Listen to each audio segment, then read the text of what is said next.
ڕاگەاندنی کومیتەی ناوەندی کۆمەڵە سەبارەت بە وەڵامی لێبڕاوانەی کۆمەڵانی خەڵکی کوردستان بە بانگەوازی بایکۆتی نمایشی هەڵبژاردنەکانی کۆماری ئیسلامی. راپۆرتەکان لە شار و گوندە جۆراوجۆرەکانی کوردستانەوە ئاماژە بەوە دەکەن کە نمایشی بەناو هەڵبژاردنەکانی ڕژیم ڕۆژی هەینی لەگەڵ بایکۆت و گرنگی پێنەدانی زۆرینەی ڕەهای خەڵکی کوردستان بەرەڕووبووەتەوە. خەمڵاندنە بەرایەکانی شار و گوندە جۆراوجۆرەکانی کوردستان ئاماژە بەوە دەکەن کە سەرڕای هەموو ئەو فێڵ و فری و ڕیاکارانەی کە ڕژیم گرتیە بەر کەمتر لە 10% ئەو کەسانەی کە مافی دەنگدانیان بووە چوونەتە سەر سندوقەکانی دەنگدان.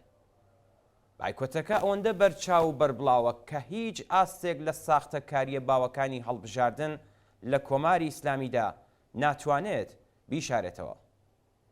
هەرچەندە هێشتا دەبێت چاوەڕێی راپۆرتی کۆتایی سەبارەت بە بایکۆتی بەربڵاوی ئەم نمایشە حکوومەتیە بین لە کوردستان، بەڵام تا ئێستاش سەرکەوتنی خەڵک و کۆمەڵگای مەدەنی کوردستان لەم نەبەردە دیاریکراوەدا بە دڵنیاییەوە مسەوەگەرە. بەڵام ئەوەی کە ڕۆژی هەینی ڕوویدا شتێکی دوور لە چاوەڕوانی نەبوو. کۆمەڵانی خەڵکی کوردستان کە هەر لە سەرەتاوە وەڵامی نایان بە ڕێفراندۆمی کۆماری ئیسلامی دابەوە، خەڵکێکی کە بە خۆڕاگری قارەمانانەی خۆیان وەڵامی لەشکەرکەشی ئەم دەسەڵاتە سەرکوتگەرەیان دابووە و ئەم خۆڕاگریە لە ماوەی 45 ساڵی ڕابردوودا دەسەڵاتی کۆماری ئیسلامیان بە شێوازی جۆراوجۆر و لا بزوتنەوە بەربڵاوە جەماوەریە بەرینەکاندا لەوانە چەندین مانگرتنی سیاسی لە ساڵانی ڕابردوودا و سەرنجام لە شۆڕشی ژینادا تووشی ئاڵنگاری کردبوو. ئەو جەماوەرەی کە لە هەر دەرفەتێکی ممکن کەڵکیان وەرگرتووە بۆ ئەوەی نامەبوونی ئەم ڕژیمە لەگەڵ بەرژەوەندیەکانی ئەمڕۆ و سبەی خۆیان نیشان بدەن. ڕۆژی هەینی سەر لە نوێ دەرفەتێکی ئەوتۆ ڕەخساو لە هاودەنگیەکدا کە چەندین جاری تر ئەزمونیان کردبوو بە ئاشکرا ڕایانگەیان کە ئەم دەسەڵاتە بە خۆیان نامۆ دەزانن. جێگای خۆیەتی هەر لێرەدا ئەم هەنگاوە گەورەیە لە خەڵکی کوردستان و سەرجەم ئەو هەڵسوڕاوانە پیرۆزبایی بکەین کە بە هەوڵ و تێکۆشانی خۆیان بەستێنی ئەو سەرکەوتنیان خۆش کرد. بایکۆتی نمایشی هەڵبژاردنەکانی کۆماری ئیسلامی هەر لە سەرەتاوە ڕووداوێکی چاوەڕوانکراو بوو، چونکە کارنامەی ئەم دەسەڵاتە لە کوردستان پڕیە لە جنایەت و سەپاندنی بێمافی و پێشێلکردنی هیوا و ئاواتەکانی خەڵک بۆ بەهرەمەندبوون و چێژوەرگرتن لە ژیانێکی ئینسانی.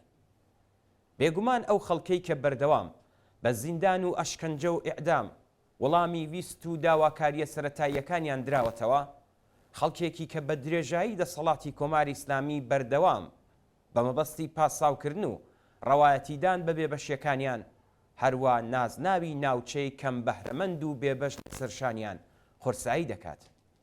جەماوەرێکی کە بەردەوام سێبەری بێکاری و هەژاری و زیانە کۆمەڵایەتیەکان باڵی بەسەر ژیانیاندا کێشاوە.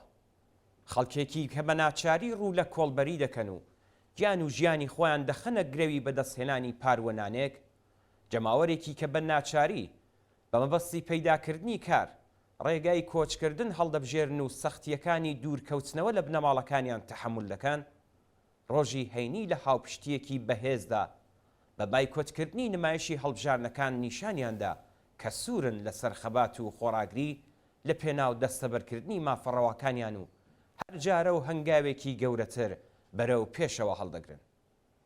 ئەم جەماوەرە لا کردەیەکی هاو ئاهەنگدا نیشانیاندا کە کوردستان هەروەک لە شۆڕشی ژیناشدا نیشانیدا بەردەوام سەنگەری شۆڕشی ئێران دەمێنێتەوە.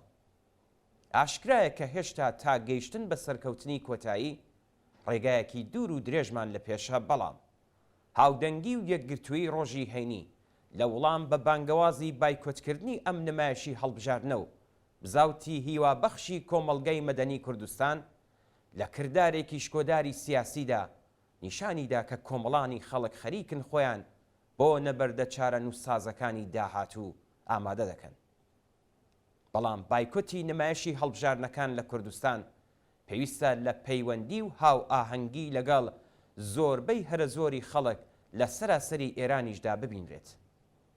ئاشکرایە کە ئەو ئامارانەی لەلایەن دام و دەستگای تەبلیغاتی ڕژیمەوە ڕاگەیاندراوە ساختە و ناڕاستن و بایکۆتی گاڵتەجاری هەڵبژارنەکان لەسەر ئاستی سەرتاسەریشدا سەرکەوتنێکی گەورەی بەدەستێناوە. کۆمەڵانی خەڵکی ئێران لەم بزافە هاو ئاهەنگ و سەرتاسەریەدا توانیان هەنگاوێکی گەورە بە ئاراستەی پراوێزخستن و ڕەتکردنەوەی سیستمی گەندەڵ و سەرەڕۆی کۆماری ئیسلامی هەڵبگرن. ئەگەر ئەوەی کە ڕۆژی هەینی ڕوویدا بخەینە چوارچێوەی شۆڕشی بەردەوامی ژیناوە، بێگومان دەتوانێت ببێتە بنەمای شکڵگرتنی بزاوتێکی بەرینتر و تۆی هیوا بە داهاتوویەکی گەشتر لە دڵەکاندا بچێنێت. داهاتوویەکی کە پێویستە هەر ئەم خەڵکەی کە قوربانیانی دەستی دەسەڵاتی کۆماری ئیسلامین بنیاتنەری بن.